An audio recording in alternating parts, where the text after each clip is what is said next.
2011 کے آغاز کے ساتھ ہی عرب دنیا میں تبدیلیوں کا موسم شروع ہو گیا۔ تبدیلی کے لیے عوام جب بھرپور قوت ارادی کے ساتھ سڑکوں پر نکلے تو کئی اشروں سے اقتدار پر قابض حکمرانوں کو حکومت سے الگ ہونا پڑا۔ مغربی دنیا میں خدشات نے جنم لیا کہ کہیں اس تبدیلی کے نتیجے میں انتہا پسند عناصر اقتدار میں نہ آ جائیں، مگر عرب دنیا میں آنے والی تبدیلیوں پر نظر رکھنے والے ماہرین کہتے ہیں کہ مسلم دنیا کی سیاسی جماعتوں میں مذہب کا رنگ ایک حقیقت ہے اور ان جماعتوں کو مستقبل کے سیاسی نظاموں سے باہر نہیں رکھا جا سکتا۔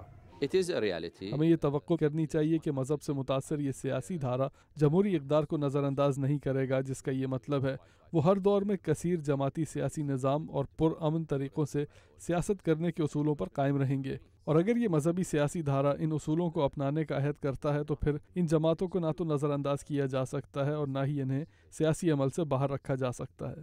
ماہرین تیونس اور مصر میں آنے والی سیاسی تبدیلیوں کا صحرا وہاں کے عوام کے سر باندھتے ہیں، جبکہ یمن، بحرین اور شام میں بھی سیاسی تبدیلی کے لیے اب تک عوام ہی اپنی جانیں دے رہے ہیں۔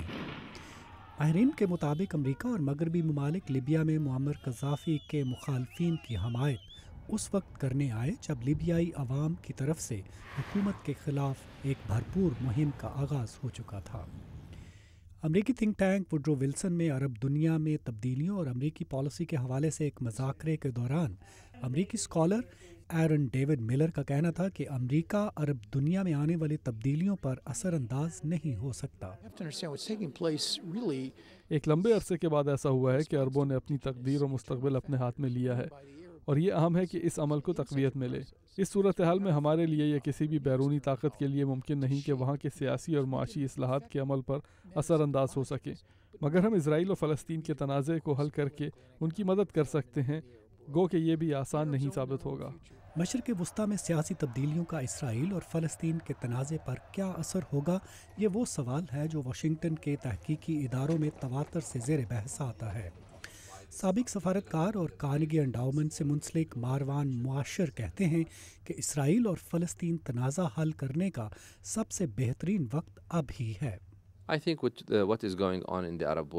میرا خیال ہے کہ عرب دنیا جس تبدیلی کے عمل سے گزر رہی ہے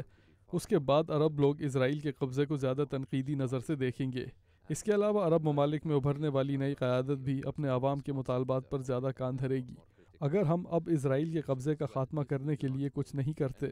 اور ایک آزاد فلسطینی ریاست کے قیام کی طرف نہیں بڑھتے تو پھر اس مسئلے کے حل کا وقت نکل جائے گا۔